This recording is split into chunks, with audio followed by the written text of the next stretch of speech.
عشاء کی نماز کا وقت بالکل قریب تھا۔ سائرہ کچن سے جلدی سے باہر آئی اور وضو کرنے کے لیے چلی گئی۔ آج ذرا سی دیر ہو گئی تھی اور ابھی کچن کا کچھ کام باقی تھا، لیکن نماز سے بڑھ کر اس کی زندگی میں کسی دوسرے کام کی کوئی اہمیت نہ تھی کہ اسی دوران اذان ہو گئی اور وہ اللہ تعالیٰ کے سامنے سجدہ ریز ہو گئی۔ سائرہ 5 بھائیوں کی ایک اکیلی بہن، باپ تو پہلے سے فوت ہو چکا تھا، ماں تھی جس نے اس کی اس قدر اچھی تربیت کی تھی۔ نہ صرف سلیقہ شعار، عقل مند، بلکہ ایک مکمل مسلمان عورت تھی جس نے دنیا کو سچ مچ آخرت کی کھیتی سے زیادہ کچھ نہ سمجھا تھا۔ عنقریب سائرہ کی شادی اس کے کزن ظفر کے ساتھ ہونے والی تھی۔ ساری تیاریاں مکمل تھیں۔ ظفر پڑھا لکھا اور اپنے بزنس کا مالک تھا۔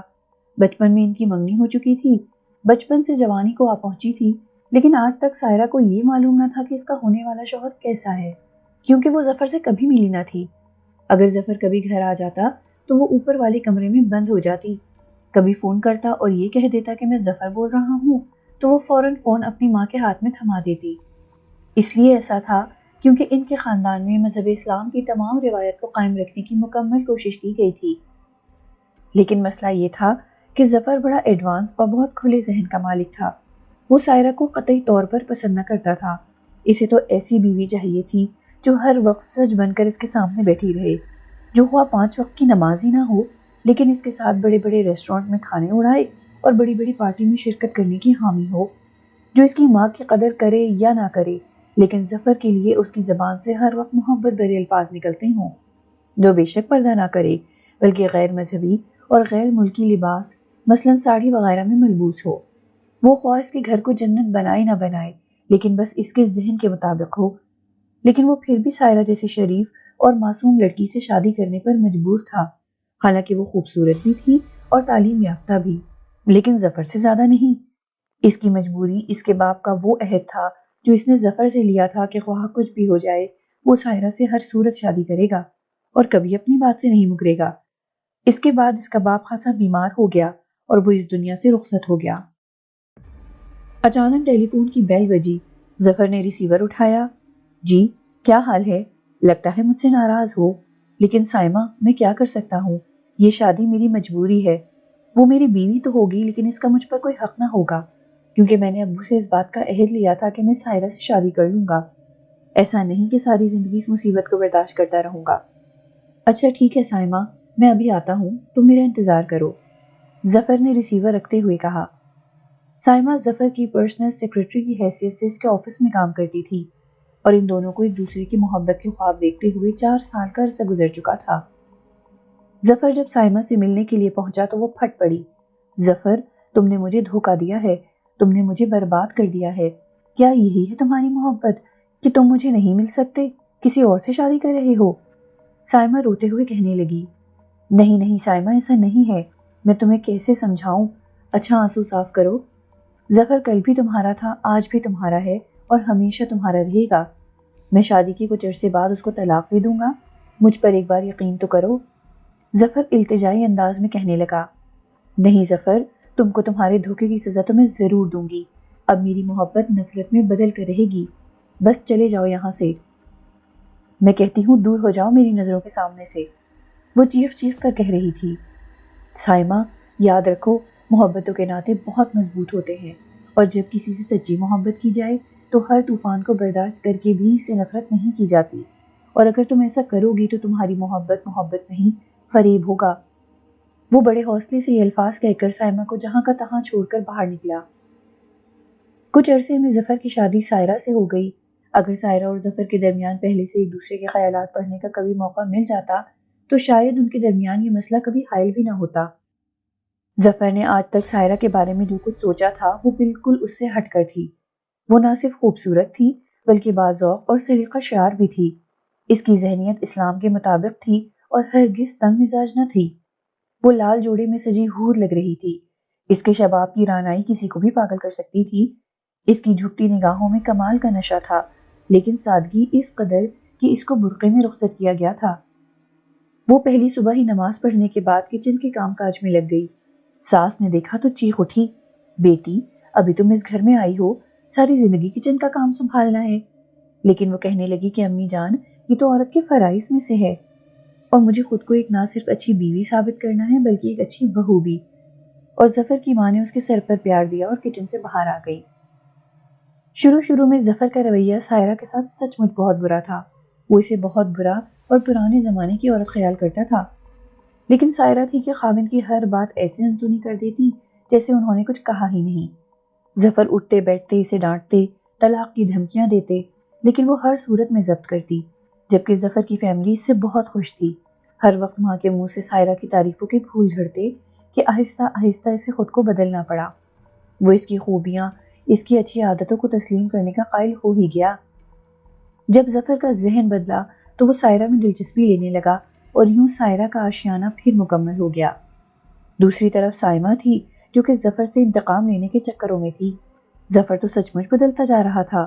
وہ اب دیر گئے تک سائمہ کے ساتھ آفس میں نہ رہتا تھا بلکہ اپنے گھر، جو کہ سائرہ کی آمد سے جنت بن چکا تھا، اس جنت کی ٹھنڈی چھاؤں میں رہنا چاہتا تھا۔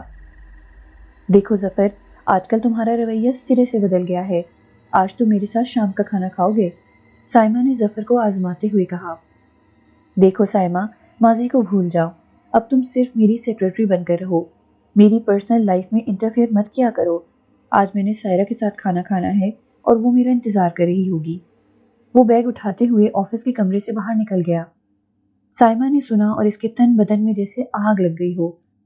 وہ فیصلہ کر چکی تھی کہ ظفر کو وہ اب روتے دیکھے گی۔ اس کے لیے اس نے اپنی ماں سے کہا کہ وہ شمائلہ، ظفر کی بہن کے رشتے سے انکار کر دیں کہ ہم اپنے بھائی کی شادی اس سے نہیں کریں گے، لیکن سائمہ کی ماں نہ مانی تو یہ شادی بہت پہلے طے ہو چکی تھی۔ اس نے دوسرا راستہ اختیار کر لیا، یعنی اس کی محبت نفرت میں بدلی اور اس نے کالا جادو کروانے کے لیے جادوگر سے رابطہ قائم کر لیا، جو بڑا مانا ہوا تھا، اور اب اسے وہ سب کرنا تھا ہر صورت جو کہ جادوگر کا حکم ہوتا۔ سائمہ نے غلط راستہ اختیار کیا۔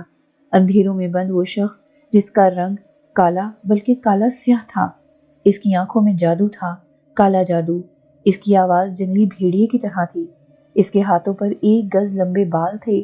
وہ شخص اس قدر بھیانک تھا کہ اسے دیکھ کر اندازہ ہوتا تھا کہ جہاں میں اگر حسن ہے تو بدصورتی بھی بہت ہے۔ وہ ہر وقت ایسی آوازیں نکالتا تھا جیسے سانپ پھنکار رہا ہو۔ اس کے ایک طرف خون سے بھرا ہوا پیالہ تھا اور ایک طرف آگ، اور اگر اس آگ میں غور سے دیکھا جاتا تو خود اس کا اپنا چہرہ جل رہا ہوتا، اور وہ یہ دیکھ کر وحشی دکھائی دینے لگا۔ تو صحیح مقام پر پہنچ چکی ہے۔ ہاں، صحیح مقام پر۔ میں جانتا ہوں تو کس لیے آئی ہے۔ وہ تیرے قدموں کی خاک بن جائے گا، لیکن اس کے لیے تجھے قربانی دینا ہوگی۔ ہاں، قربانی، اور اگر تو نے ایسا نہ کیا تو کالا جادو شروع نہ ہوگا۔ وہ بولنے لگا تو خوفناک سما اور بھی بھیانک ہو گیا۔ کیسی قربانی؟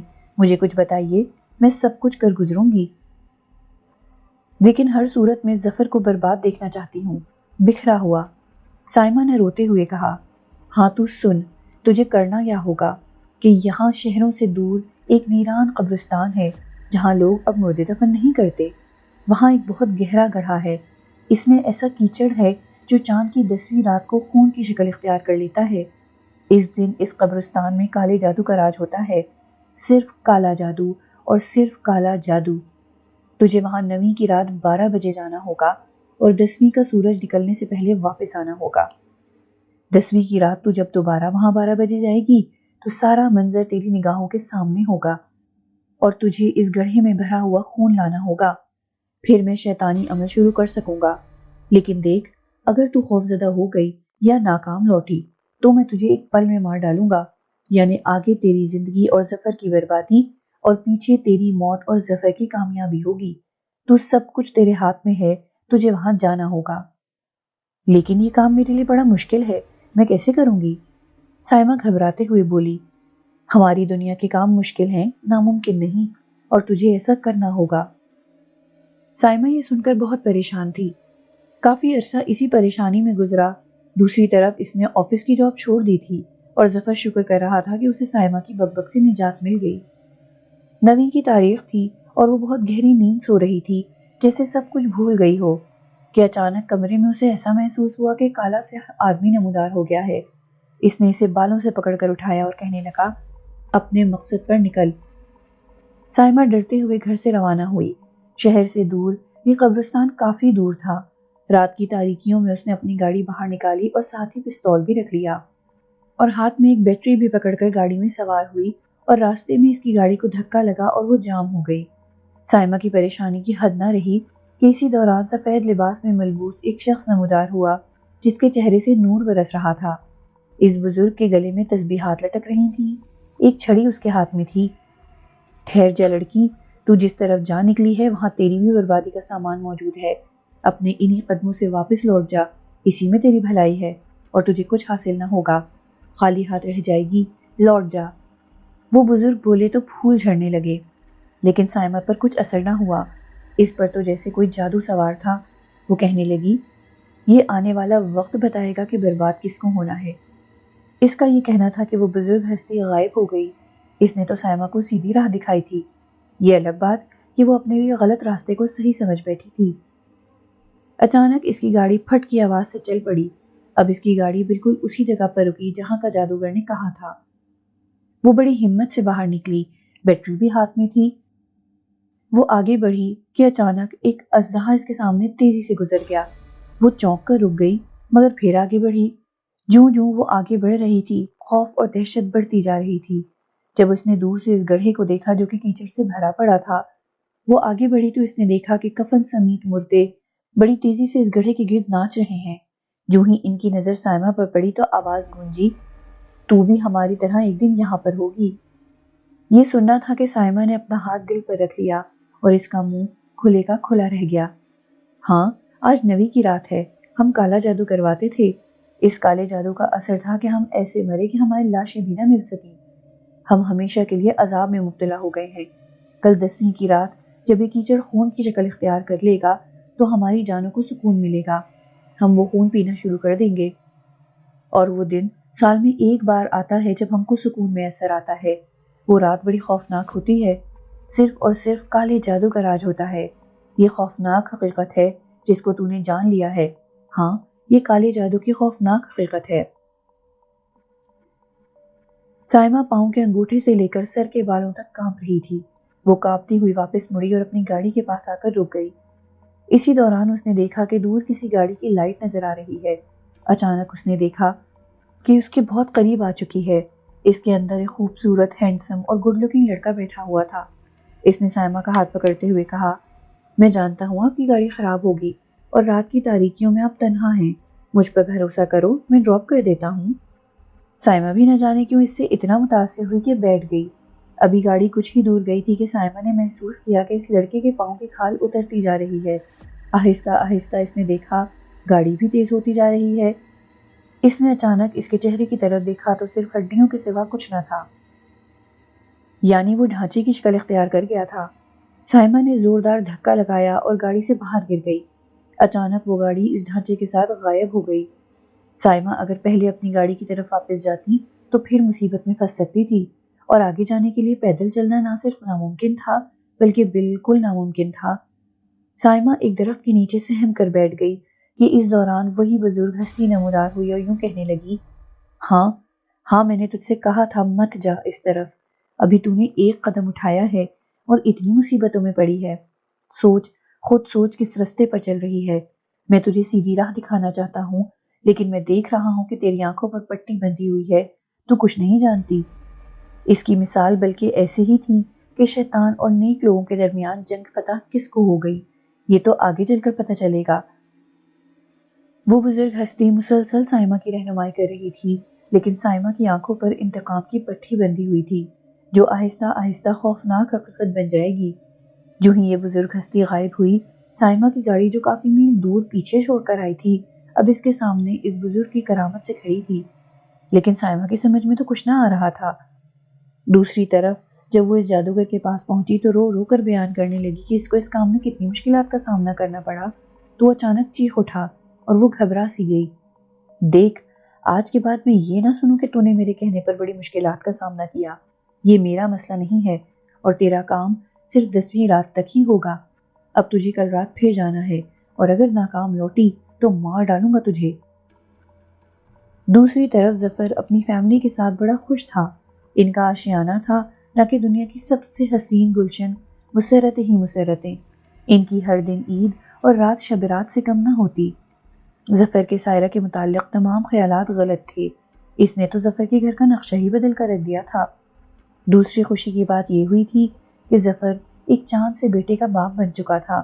اس ننھے سے گلاب کی خوشبو سے سارا گھر مہک اٹھا تھا۔ ظفر کی ماں کو تو جیسے پوری کائنات مل گئی ہو، اتنی وفادار بہو کے سارے گھر کو سنبھالے ہوئے تھی۔ یہ گھر پورے محلے داروں کے لیے مثالی گھر تھا، جس میں لڑائی جھگڑا نہیں ہوا تھا اور سکون ہی سکون ہوتا تھا۔ دوسری طرف سائمہ تھی جو اپنے ہی انتقام کی آگ میں خود ہی جل رہی تھی۔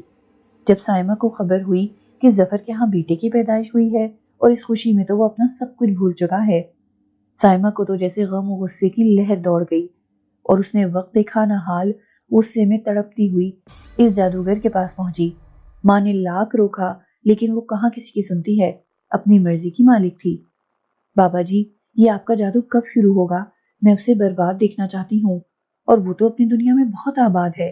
اب اس کے ہاں بیٹے کی پیدائش ہوئی ہے اور وہ بہت خوش ہے۔ سائمہ اس انداز میں کہنے لگی جیسے وہ مطمئن نہ ہو۔ دیکھ لڑکی، میں جانتا ہوں تجھے اس کا بیٹا سب سے بڑا کانٹا محسوس ہوتا ہے۔ تو چاہتی ہے کہ وہ مر جائے، ہے نا؟ تو فکر نہ کر، یہ قیامت ٹوٹ جائے گی ظفر پر۔ بس آج کی رات تو جا کر خون لے آ اور پھر دیکھ کیسے اجڑ جائے گا وہ۔ آج 10ویں کی رات تھی، وہ اس جگہ پہنچ چکی تھی۔ گاڑی سے قدم باہر نکالا تو کیا دیکھتی ہے کہ اس قدر اندھیرا ہے کہ کچھ دکھائی نہیں دیتا۔ اس نے تمام اہم چیزیں پکڑ لیں۔ اس کے اور گڑھے کے درمیان اتنا ہی فاصلہ تھا کہ 5-10 منٹ کا راستہ۔ یہاں درختوں کا جنگل سا معلوم ہو رہا تھا۔ وہ جو ہی آگے بڑھی، ایک سانپ اس کے گلے سے لپٹ گیا۔ وہ چیخ اٹھی اور اچانک زمین پر گر گئی کہ اچانک ہی سانپ غائب ہو گیا۔ اب وہ گڑھے کے قریب پہنچ چکی تھی۔ آج بھی وہ مردہ انسان جو کفن میں لپٹے ہوئے تھے اور اس گڑھے کے گرد چکر لگا رہے تھے کہ اچانک ایک زوردار قہقہا لگا اور وہ خون سے بھرے گڑھے میں جا گری۔ یوں معلوم ہونے لگا جیسے خون میں اسے کسی نے غسل دے دیا ہو۔ وہ بڑی بے حال ہو کر اس گڑھے سے باہر نکل آئی، خون حاصل کرنے میں کامیاب بھی ہو گئی۔ جب وہ گاڑی ڈرائیو کر رہی تھی تو بڑے حیران کن مناظر کی طرح اس پر سے خون آہستہ آہستہ غائب ہونے لگا، اور یہاں تک کہ جب وہ مطلوبہ مقام پر پہنچ گئی تو سوائے اس کی پیشانی کے باقی کسی جگہ پر خون نہ تھا۔ یعنی اس کے ماتھے پر خون کا ایک داغ پڑ گیا تھا۔ بے حد کوشش کے باوجود بھی وہ داغ نہ مٹا۔ بابا جی، یہ ہے وہ خون جس کے لیے میں نے اپنی جان ہتھیلی پر رکھ دی تھی۔ اس نے جادوگر کی طرف وہ خون بڑھاتے ہوئے کہا۔ ہاں، بس اب تو جا اور دیکھ آہستہ آہستہ بات کہاں سے کہاں پہنچ جاتی ہے۔ ظفر کی بربادی کا دور شروع ہو گیا، کالا جادو شروع ہو گیا۔ سب ڈوب جائے گا اس پیالی بھر خون میں، سب کو اس کا نقصان ہوگا۔ بس اب تو جا۔ سائرہ اپنے کمرے میں لیٹی ہوئی تھی۔ ظفر کا بیٹا دانش بڑی بے خبری سے سو رہا تھا کہ سائرہ اچانک اٹھی اور قریب پڑا ہوا رسالہ پڑھنا شروع کر دیا۔ اچانک اسے محسوس ہوا کہ باہر کافی تیز ہوا بلکہ آندھی چل رہی ہے۔ اس نے کھڑکی سے باہر جھانکا تو کیا دیکھتی ہے کہ بادل ایسے گھر کر آتے ہیں کہ بارش ابھی ہوئی۔ وہ دانش کو وہاں کمرے میں سوتا چھوڑ کر باہر آئی تو حیران رہ گئی۔ باہر تو تیز دھوپ اور بلا کی گرمی تھی، لیکن اس کو وہ اپنی غلط فہمی بھی تو نہیں کہہ سکتی تھی۔ اس نے اپنی تصدیق کے لیے دوبارہ کھڑکی سے باہر جھانکا تو کیا دیکھتی ہے کہ بارش ہو رہی ہے۔ سائرہ سے رہا نہ گیا اور اپنی نند شمائلہ کو آواز دی۔ شمائلہ، باہر کیا بارش ہو رہی ہے؟ سائرہ نے آواز دی۔ ارے بھابھی، کیا ہو گیا ہے؟ باہر تو سخت گرمی ہے۔ وہ یہ کہتے ہوئے اندر آئی تو سائرہ نے کہا، وہ سامنے کھڑکی سے باہر دیکھو، بارش ہو رہی ہے۔ لیکن اب وہاں پر قطعی طور پر بارش نہ ہو رہی تھی۔ شمائلہ نے اپنی بھابھی کا مذاق اڑایا کہ ان کی خام خیالی کتنی بڑھ گئی ہے، اور باہر چلی گئی۔ سائرہ دانش کے پاس لیٹ گئی کہ اچانک وہ رونے لگا، ایسے کہ آدھا گھنٹہ گزر گیا مگر وہ خاموش نہ ہوا۔ ظفر کی امی نے تجویز دی کہ ڈاکٹر کو فون کرو۔ ڈاکٹر نے کہا کہ بچے کو اکیلا مت چھوڑا کرے، معلوم ہوتا ہے کہ یہ ڈر گیا ہے، بہرحال یہ سیرپ اس کو پلائیں۔ سائرہ تو بہت پریشان ہو گئی کیونکہ اس دوائی کا بچے پر کوئی اثر نہ ہو رہا تھا۔ وہ مسلسل بے چین تھا۔ شام میں ظفر نے دانش کی حالت دیکھی تو اسے اسپتال لے گئے۔ وہاں اس کی حالت مزید خراب ہوتی چلی گئی، اس طرح کہ ڈاکٹروں کو دکھانے کے بعد مولوی صاحب کو دکھایا تو مولوی صاحب نے کہا، بیٹی تو اس کو بھول جا اور ہو سکے تو اس کو اپنے سینے سے لگائے رکھ کیونکہ یہ تیرا مہمان ہے۔ کچھ ہی دنوں میں اچانک ہی تیری آغوش سے جدا کر دیا جائے گا، اور بس اب تو چلی جا۔ سائرہ کو مولوی کی کوئی بات سمجھ نہ آئی کہ آخر کون جدا کر سکتا ہے اس کے بیٹے کو۔ سارے گھر کی خوشی بہت کم ہو چکی تھی، پریشانی اور ڈر کا ماحول ہو گیا تھا۔ بچے کی حالت مسلسل خراب ہوتی جا رہی تھی اور ظفر ایک طرف علیحدہ سر پر ہاتھ رکھے بیٹھا تھا۔ وہ بھی کیا کرے؟ سائرہ کو تسلی دے یا خود کو حوصلہ؟ سائرہ کی سانس بار بار سر پر ہاتھ رکھ کر کہتی، ہائے، کس منحوس کی نظر کھا گئی ہمارے گھر کو۔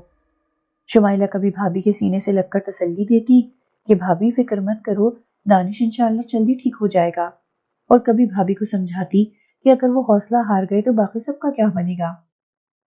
پھر ایک شام قیامت ٹوٹی۔ سائمہ کی ایک طرف آگ ٹھنڈی پڑ گئی، لیکن ظفر کا گھر برباد ہو گیا۔ سائرہ کا گھر اجڑ گیا، ایک ہنستا کھیلتا گھر کالے جادو کی بھیٹ چڑھ گیا۔ سائرہ دیکھ رہی تھی کہ دانش کی حالت مسلسل خراب تھی۔ اس نے سوچا کہ اس کو دودھ پلایا جائے۔ مولوی صاحب نے کہا تھا کہ وہ دودھ میں تعویذ گھول کر بچے کو پلائے۔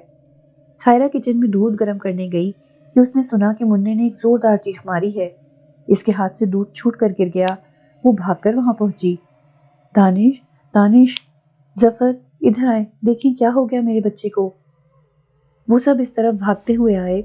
ظفر نے دانش کو ہاتھ میں اٹھایا اور رو رو کر کہنے لگا، سائرہ، ہمارا منّا چلا گیا، مر گیا ہمارا دانش۔ سائرہ نے یہ سننا تھا کہ صدمے سے نیچے گر گئی۔ وہ ماں تھی، اور ماں سے بڑھ کر اولاد کا غم بھلا کس کو ہو سکتا ہے؟ پل بھر میں سب کچھ بگڑ گیا۔ سائمہ جو چاہتی تھی وہ ہو چکا تھا، لیکن ان پر تو جیسے غم کا پہاڑ ٹوٹ پڑا تھا۔ ان کی امید کی کرن بھی دم توڑ چکی تھی۔ کچھ عرصہ یوں ہی گزر گیا کہ ایک دن اچانک سائمہ کا ظفر کے آفس میں فون آیا اور وہ کہنے لگی، سچ مچ مجھے تو تمہارے بیٹے کے فوت ہونے کا بہت دکھ ہوا۔ ارے بھائی، تمہارا پہلا بیٹا تھا، میں خود تمہارے گھر سائرہ کے ساتھ افسوس کے لیے آؤں گی، اگر تمہیں برا نہ لگے۔ اور سائمہ کی ہر بات میٹھی نفرت تھی۔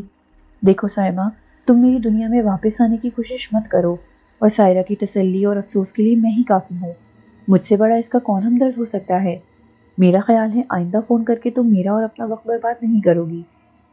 ظفر نے سائمہ سے پیچھے چھڑانے میں ہی بھلائی سمجھی اور فون بند کر دیا۔ بابا جی، سچ میں آج بڑی خوش ہوں۔ آج فون پر ظفر سے میں نے بات کی۔ اس کی آواز میں غم، دکھ اور درد ہی درد تھا۔ اسے اتنا پریشان دیکھ کر میری روح تک کو سکون پہنچتا ہے۔ ظفر کو میں ہر طرح سے اسے کیے ہوئے دھوکے کا مزہ چکھاؤں گی۔ میں اسے کبھی معاف نہیں کر سکتی۔ اب بتائیے میرے لیے کیا حکم ہے؟ سائمہ جادوگر کی شکر گزار ہوتے ہوئے اسے کہنے لگی، ہاں، سن، اب تجھے 7 انسانی کھوپڑیاں لانی ہوں گی۔ یہ تجھے اسی قبرستان سے ملیں گی۔ ان کھوپڑیوں کو تم نے میرے پاس ہرگز نہ لانا، بلکہ یہاں سے لے کر سیدھا اس جگہ دبا دینا جہاں ظفر کے بیٹے کی قبر ہے۔ پھر دیکھ کیا ہوتا ہے۔ اور یہ جادوئی ہڈی ہے جس سے یہ کام آسان ہو جائے گا۔ ایک بار پھر سائمہ پریشان ہو گئی۔ وہ رات گھر میں اکیلی بیٹھی یہی سوچ رہی تھی کہ اچانک اس کی ماں کمرے میں داخل ہوئی۔ سائمہ بیٹی، کیا سوچتی رہتی ہو ہر وقت؟ آج میں ظفر کے گھر گئی تھی، اس کا بیٹا بیچارہ انجانی موت مر گیا ہے۔ میں نے سوچا شمائلہ کی بات کروں، شمائلہ گھر آ جائے گی تو کچھ گھر بار سنبھال لے گی۔ قسم، تو نہ جانے کس دنیا میں رہتی ہے۔ اس کی ماں نے سائمہ سے کہا، جی ہاں امی، آپ ٹھیک کہہ رہی ہیں، اسی مہینے آپ بڑے بھائی کی شادی کر دیں، تیاریاں تو تمام مکمل ہی ہیں۔ سائمہ نے اپنی ماں سے اتفاق کرتے ہوئے کہا۔ شمائلہ اور سائمہ کے بھائی شمس کی بات کافی عرصے پہلے پکی ہو چکی تھی۔ کچھ ہی عرصے میں شمائلہ اور انس کی شادی ہونے والی تھی، لیکن سائمہ کو اب اپنے آئندہ کام کی فکر تھی جو کہ جادوگر نے اس کے سپرد کیا تھا۔ یہ رات کا نہیں، دوپہر کا وقت تھا۔ گرم ہواؤں کی بدن پر بجلیاں گر رہی تھیں۔ سما ایسا تھا کہ خوف اور ڈر انسان کو پاگل کر دے۔ سورج آج بڑی تیزی سے ظاہر کر رہا تھا کہ کوئی اور تڑپتی ہوئی قیامت ان قریب ٹوٹے گی۔ اس قدر بھیانک وقت تو اس رات کو نہ تھا جتنا آج دوپہر میں ہے، وہ اپنے دل میں سوچنے لگی۔ سائمہ آگے بڑھی تو کیا دیکھتی ہے کہ بہت سی انسانی کھوپڑیوں کا ڈھیر لگا پڑا ہے۔ وہ جلدی سے آگے بڑھی کہ اچانک اس نے اس ڈھیر سے 7 کھوپڑیاں اکٹھی کر لیں اور واپس مڑی تو غیبی آواز گونجی، مت لے کر جا ان کو یہاں سے، یہ تیرے لیے بھی برا ہے۔ اور اچانک آواز بند ہو گئی۔ سائمہ نے خوف کے مارے اسی شیطانی ہڈی کو پکڑ لیا۔ جب وہ آدھے راستے پر پہنچی تو ایک کھوپڑی اس نے دیکھا کہ جس کی آنکھیں مکمل ہو گئی تھیں۔ پھر اس نے دیکھا کہ کھوپڑی کے سر پر بال آ گئے ہیں۔ وہ جانتی تھی یہ سب خام خیالی ہے۔ اس نے جادوگر کے کہنے کے مطابق ہڈیاں اسی جگہ دفن کر دیں۔ جب واپس مڑی تو وہی بزرگ ہستی اس کے سامنے کھڑی ہوئی تھی۔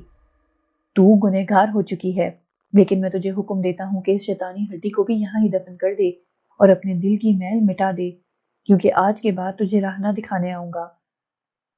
اور پھر وہ بزرگ ہستی غائب ہو گئی، لیکن سائمہ پر کچھ اثر نہ ہوا۔ جادوگر نے اس کو مطمئن کر دیا کہ اس کا کام ختم ہو چکا ہے، کالا جادو چل نکلا ہے، لیکن اب اسے سائرہ کو خون کے یہ 7 قطرے بھی پلانا ہوں گے۔ سائمہ نے یہ کام بھی بڑی ہوشیاری سے کر لیا۔ کچھ عرصے کے بعد شمائلہ اور انس کی شادی ہو گئی۔ شروع کا عرصہ تو بہت اچھا گزرا۔ سائمہ اکثر شمائلہ سے بات نہ کرتی تھی اور اس کے وجود کو گھر میں ایسے سمجھتی تھی جیسے وہ ہے ہی نہیں۔ ایک دن بہت زیادہ جھگڑا ہو گیا تو شمائلہ نے سارا قصہ انس کو سنایا۔ انس نے سائمہ کو سمجھایا کہ وہ ایسا نہ کرے تو وہ اپنے بھائی پر ٹوٹ پڑی کہ وہ شمائلہ کے لیے اس کے ساتھ ایسا سلوک کرنے لگا ہے۔ دوسری طرف سائرہ کی طبیعت اکثر خراب رہنے لگی۔ وہ کہتی تھی کہ رات کو اس کو ڈراؤنے خواب آتے ہیں، کوئی بدصورت شکل کا انسان اس کا گلا دباتا ہے، یعنی اسے ایسے معلوم ہوتا ہے جیسے اسے کوئی مار دے گا۔ وہ اکثر ظفر سے ذکر کرتی، لیکن ظفر ہر بار نظر انداز کر جاتا۔ پھر اچانک ایک شام ظفر کی ماں لیٹی ہوئی تھی کہ اسے محسوس ہونے لگا کہ اندھیرے بڑھ گئے ہیں اور سارے کمرے میں اندھیرا ہی اندھیرا چھا گیا ہے۔ اسی دوران اچانک اس پر خون کے چھینٹے پڑے اور اسے ایسا محسوس ہونے لگا کہ اس کا دم گھٹ رہا ہے، اور اس طرح وہ دنیا سے رخصت ہو گئی۔ دوسری صبح سائرہ چائے لے کر گئی تو اپنی ساس کو مرے ہوئے پایا۔ سائرہ کو اب بھی ایسا ہی محسوس ہوتا تھا کہ شاید کوئی اسے مار دے گا۔ ظفر اپنی زندگی میں الجھ گیا تھا۔ دوسری طرف سائمہ کا رویہ ظفر کی بہن شمائلہ سے بھی قدرے خراب تھا، لیکن انس یہ برداشت نہ کر سکتا تھا۔ وہ بڑے ٹھنڈے دماغ کا مالک تھا، دوسرے روایتی شوہروں کی طرح نہ تھا جو اپنی ماں بہنوں کی باتوں میں آ کر اپنا ہی گھر برباد کر لیتے ہیں اور پھر اسی بات کا صدمہ کرتے ہیں۔ لیکن انس روز روز کے لڑائی جھگڑوں سے تنگ آ کر اپنی ماں اور بہن سے علیحدہ شمائلہ کے ساتھ دوسرے گھر میں شفٹ ہو گیا۔ تقریباً آدھی رات کا وقت تھا۔ سائرہ اپنے کمرے میں اکیلی لیٹی ہوئی تھی کہ اچانک اسے محسوس ہوا جیسے دروازے پر کوئی دستک دے رہا ہو۔ سائرہ نے دروازے کے سوراخ سے جھانک کر دیکھا تو وہاں کوئی بھی موجود نہ تھا۔ اس کے ساتھ اکثر ایسا ہوتا تھا۔ وہ پریشان ہو گئی۔ وہ دوبارہ بیڈ پر لیٹی تھی کہ اس نے دیکھا کہ جیسے کمرے کا دروازہ خود بخود بجنے لگا ہو۔ اچانک اس پر خون کے چھینٹے پڑے اور وہ بے ہوش ہو گئی۔ صبح ہوئی تو ظفر سائرہ کو جگانے لگا، صرف اس کی سانسیں جل رہی تھیں، اس کا جسم اور آنکھیں مردہ ہو چکی تھیں۔ مولوی صاحب کو بلایا گیا تو انہوں نے ظفر سے واضح الفاظ میں کہا، بیٹا دیکھ، تیرے لیے یہ اور بڑا صدمہ بن جائے گا، کوئی تجھے تباہ و برباد کر دینا چاہتا ہے۔ پہلے تیرا بیٹا مرا، پھر ماں، اور اب تیری بیوی پر خون کے چھینٹے پڑ چکے ہیں۔ اگر تو نے اپنے خاندان کی مدد نہ کی تو پھر آہستہ آہستہ یہ خون کے چھینٹے تیری بہن پر بھی پڑیں گے اور وہ بھی مر جائے گی۔ اس کے بعد یہ تجھ پر پڑیں گے اور تو بھی مر جائے گا۔ اس طرح 5 کھوپڑیوں کا عمل مکمل ہو جائے گا۔ ابھی 2 کھوپڑیاں باقی ہیں، کیونکہ یہ کالا جادو خون اور 7 کھوپڑیوں پر کیا گیا ہے، یعنی 7 انسانی موتیں۔ ایک بار کالا جادو ہو جائے تو وہ ناکام نہیں ہوتا بلکہ سب کو لے ڈوبتا ہے۔ ظفر کے قدموں تلے زمین نکل گئی۔ آج اسے اندازہ ہوا کہ اس کو برباد کرنے والی صرف اور صرف سائمہ ہے۔ سچ مچ سائمہ کی محبت نہیں، ایک بڑا فریب تھا اور شاید دھوکہ۔ ظفر نے سائمہ کو نہیں، سائمہ نے ظفر کو دیا تھا۔ آج ظفر بربادی کی اس حد کو پہنچ چکا تھا جہاں موت کے اندھیروں کے سوا کچھ نہ تھا۔ کیا میں کچھ کر سکتا ہوں اپنے بچاؤ کے لیے، اپنی اور سائرہ کی زندگی کے لیے؟ کیا یہ کالا جادو ختم ہو سکتا ہے؟ دیکھ بیٹا، یہ عمل شروع ہو جائے تو ختم ہونا بڑا مشکل ہوتا ہے، لیکن اللہ تعالیٰ شیطان سے اپنے بندوں کی مدد ضرور فرماتا ہے۔ اگر تو 7 کھوپڑیاں اس جگہ دفن کر دے جہاں سائمہ نے ایک بار انسانی ہڈیاں اس کالے جادو کی شروعات کے لیے دفن کی تھیں، یہ جگہ تیرے بیٹے کی قبر کے قریب ہے۔ اگر تو 7 گھنٹے کے اندر اندر یہ کام کرنے میں کامیاب ہو گیا تو سمجھ لے کہ یہ جادو ناکام۔ میں تیری مدد کے لیے سب کچھ کر گزروں گا، میں خود قربان ہو جاؤں گا، لیکن اب مجھ میں ہمت نہیں کہ اپنے گھر سے کسی اور فرد کا جنازہ اپنے کندھوں پر اٹھا کر قبرستان لے جا سکوں۔ ظفر اپنے کمرے میں بڑی بے چینی سے پھر رہا تھا اور سوچ رہا تھا کہ وہ جادوگر کے اس کمرے میں کیسے پہنچے جہاں وہ شیطانی عمل کرتا ہے۔ یہ زندگی اور موت کا کھیل ہوگا۔ ابھی وہ سوچ رہا تھا کہ ایک بزرگ ہستی کی آواز سنائی دینے لگی۔ اس کا دل تو جیسے منور ہو گیا۔ دیکھ بیٹا، وہ کھوپڑیاں مجھے حاصل نہیں کرنی پڑیں گی، کیونکہ وہ سائمہ نے پہلے ہی سے تیرے بیٹے کی قبر کے ساتھ دبا دی ہیں۔ ہمیں غم صرف اتنا کرنا ہے کہ وہ خون کا پیالہ جو سائمہ نے اس خونی گڑھے سے بھرا تھا، اس کو آگ لگا دے۔ جو ہی خون کی آگ لگے گی سب کچھ ٹھیک ہو جائے گا۔ ظفر اس جگہ پہنچا جہاں وہ شخص شیطانی عمل کرتا تھا۔ وہاں اس وقت کوئی موجود نہ تھا۔ ظفر نے جلدی سے آگے بڑھتے ہوئے اس خون سے بھرے پیالے کو آگ لگانی چاہی، لیکن اچانک جادوگر نے اس کا ہاتھ پکڑ لیا۔ اس نے اسے اپنے سامنے کھڑا کر کے باندھ دیا اور لوہے کی سلاخ گرم کرنے لگا۔ اس نے اس کو خون میں بھگویا۔ اس سے پہلے کہ یہ سلاخ ظفر کی گردن سے پار ہوتی، وہ بزرگ ہستی نمودار ہوئی۔ انہوں نے آسمان کی طرف ہاتھ اٹھا کر دعا فرمائی، یا رب، آج تو اپنی مخلوق کو شیطان مردود پر فتح بخش دے۔ اور انہوں نے چھڑی کا رخ اس خون بھرے پیالے کی طرف کیا۔ وہ آگ جس میں سلاخ جل کر لال ہو گئی تھی، اڑتی ہوئی وہ آگ اچانک خون سے بھرے پیالے کو لگ گئی۔ جادوگر چیخ اٹھا، مجھے معاف کر دو۔ اچانک آگ جادوگر کو لگی اور وہ جل کر بھسم ہو گیا۔ جو وہ جل رہا تھا، کمرے کا اندھیرا روشنی میں بدل رہا تھا۔ ظفر بھی ان رسیوں سے آزاد ہو چکا تھا۔ اس بزرگ نے فرمایا کہ یہاں سے نکل چلو، ابھی کچھ ہی دیر میں یہ جگہ کھنڈرات کی شکل میں بدل جائے گی۔ بزرگ ہستی نے بتایا کہ وہ خونی گڑھا اب اس وقت تک کبھی دوبارہ نمودار نہ ہوگا، جب تک کہ کوئی سائمہ جیسا انسان اپنی خود غرضی کے لیے کسی کی بربادی کے لیے کالا جادو نہ کروائے۔ اور بیٹا، یہ وہ پانی ہے جس کو تو اپنی بیوی سائرہ کو پلا دینا، وہ انشاءاللہ ٹھیک ہو جائے گی۔ جا، تجھے تیرے رب نے کالے جادو سے محفوظ کر لیا۔ یہ کہہ کر وہ بزرگ غائب ہو گئے۔ ابھی سب کچھ ختم نہ ہوا تھا۔ کچھ ہی عرصے میں سائمہ کی ماں مر گئی تو اتنے بڑے گھر کی تنہائیاں اسے کاٹ کھانے کو دوڑنے لگی۔ ایک دن اچانک اس نے محسوس کیا کہ اس کے کپڑوں پر خون کے چھینٹے پڑنے لگے ہیں۔